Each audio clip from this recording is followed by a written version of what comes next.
আসলে কি ডক্টর মোহাম্মদ ইউনূস তিনি নামাজ পড়লেন জীবনের প্রথম, নাকি এর আগেও তিনি নামাজ পড়েছেন? ঈদুল ফিতরের নামাজ পড়ে গোটা বাংলার জমিনকে তাক লাগিয়ে দিল। তিনি নামাজে গিয়েছেন, হাজার হাজার জনগণ এতটা খুশি, এতটা আনন্দিত, এতটা উৎফুল্লিত, যেটা কল্পনাও করা কঠিন। ডক্টর মোহাম্মদ ইউনূস তিনি ঈদগাহে নামাজের উপস্থিত হচ্ছেন। মানুষজন সবাই তাকে মোস্ট ওয়েলকাম, সুস্বাগতম জানালেন। নামাজ হয়ে গেল। আমরা লক্ষ্য করে দেখলাম নামাজ শেষে তিনি জাতির উদ্দেশ্যে তিনি সুন্দর সুন্দর বক্তব্য দিলেন। আমরা দেখেছি বাংলাদেশের যতগুলো প্রাইম মিনিস্টার এসেছে, তারা যখন জাতির উদ্দেশ্যে বক্তব্য দিয়েছে, তখন তাদের সামনে লিখিত বক্তব্য উপস্থাপন করা হতো, সেইটা দেখে দেখে তারা বক্তব্য দিত। আর একমাত্র আমরা একজন ব্যক্তিকে দেখলাম, ডক্টর মোহাম্মদ ইউনূস, যিনি বয়স বৃদ্ধ, কিন্তু তিনি লিখিত কোনো বক্তব্য দেন না, এবং গঠনমূলক বক্তব্য, যে বক্তব্যগুলো শুনলে মানুষ এমনিতেই বিমোহিত হয়ে যাবে, মুগ্ধ হয়ে যাবে তার প্রতি। ডক্টর মোহাম্মদ ইউনূস ঈদগাহে নামাজ পড়লেন, জনগণ তার সাথে মুসাফা করার জন্য পাগল। তাই বলে কি জনগণের সাথে তিনি মুসাফা করবেন না?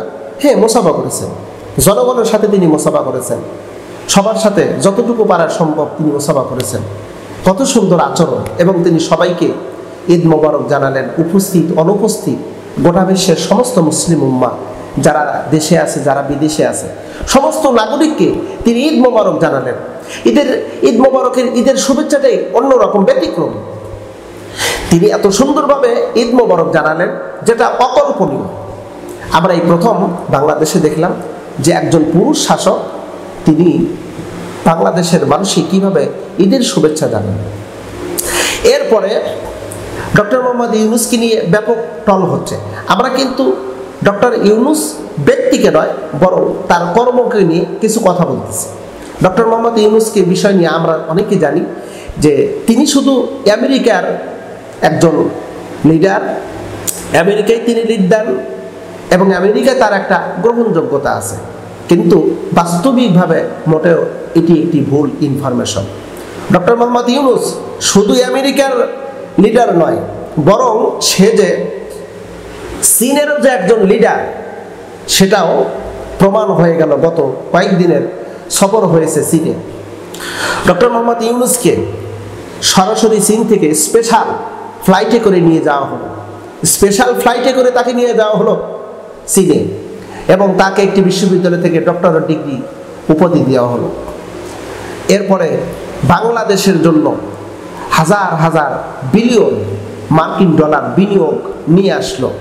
বাংলাদেশের জন্য সুখময় একটি বার্তা, হাজার হাজার টাকা দিয়ে সে চীন থেকে জলজাহাজ কিনল, যেই জলজাহাজ দিয়ে বহির্বিশ্বে বিজনেস করবে, বাংলাদেশ ব্যবসা করবে। ডক্টর মোহাম্মদ ইউনূসের একটি বক্তব্য যে বিশ্বের কাছে বাংলাদেশ যাবে না, বরং বাংলাদেশের কাছে বিশ্ব আসবে।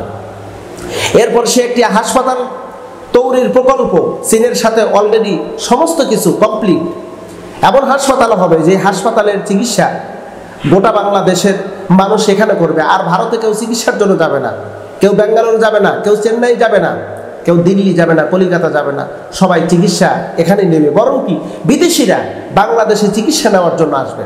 ওই সিঙ্গাপুর নয়, মালয়েশিয়া নয়, বরং অন্যান্য রাষ্ট্রের মানুষ বাংলাদেশে চিকিৎসার জন্য আসবে। ডক্টর মোহাম্মদ ইউনূস এটা প্রতিশ্রুতি দিয়েছে।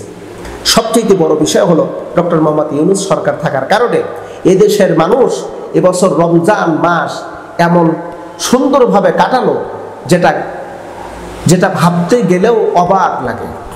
ডক্টর মোহাম্মদ ইউনূস যখন এদেশের দায়িত্ব নিয়েছে, আমরা লক্ষ্য করে দেখেছি একদল ব্যক্তিরা দেশটাকে অস্থিতিশীল, অশান্তিতে পরিণত করার জন্য ব্যাপক পায়তারা। এক পর্যায়ে তারা সমস্ত রকমের কাজে ব্যর্থ হয়ে গেছে। ভারত ইন্ধন দিয়েছে, ভারত প্রতিনিয়ত বাংলাদেশের বিরুদ্ধে প্রতিনিয়ত কাজ করে যাচ্ছে। কিন্তু ভারত জানে ডক্টর মোহাম্মদ ইউনূসের দিকে তাকায় বড় ধরনের কোনো পদক্ষেপ নিলেই ভারত ভেঙে টুকরো টুকরো হয়ে যাবে। ডক্টর মোহাম্মদ ইউনূস তার তার কর্মগুলো আমরা লক্ষ্য করে দেখেছি। দ্রব্যমূল্য নিয়ন্ত্রিত, দ্রব্যমূল্য অলরেডি নিয়ন্ত্রিত। এই রমজান মাসের ঈদ কেনাকাটা মার্কেট করা হয়েছে, সবাই একটা কথাই বলেছে, আমরা এই বছর যত শান্তিভাবে মার্কেট করতে পেরেছি, নিয়ন্ত্রণের মধ্যে খাদ্য দ্রব্য আমরা কিনতে পেরেছি, এটা আমরা দীর্ঘ 16 বছরে করতে পারি। এবছরে রাস্তাঘাটে গাড়ির ব্যবহার, গাড়ির সিন্ডিকেট, হ্যাঁ গাড়ির সিন্ডিকেট হয়েছে, তবে অন্যান্য বছর রাস্তার জাম আটকে ছিল লম্বা সময়, কিন্তু এই বছরে সেই লম্বা জাম, এরপর ট্রেনের ভিড়, ট্রেনের টিকিট কাটছে একজন, যাচ্ছে আর একজন, এমনটি হয়নি। আপনি কি মনে করেন ডক্টর মোহাম্মদ ইউনূস একজন প্রকৃত দেশপ্রেমিক? দেশটাকে তিনি সামনের দিকে অগ্রসর করাতে যা যা করণীয় তিনি সব করবেন, এটাই তার হলো প্রতিশ্রুতি, এটাই তার হলো অঙ্গীকার। আর আগামীর বাংলা হবে বিশ্বের ভিতরে 1 নাম্বার রোল মডেল একটি বাংলা। আল্লাহ সুবহানাহু ওয়া তাআলা এই দেশটাকে বিদেশির সকল ষড়যন্ত্র থেকে হেফাজত করে বাংলাদেশকে সুখ সমৃদ্ধিশীল দেশ হিসাবে গঠন করতে গোটা বাংলার জনগণকে ঐক্যবদ্ধভাবে কাজ করার তৌফিক দান করুক।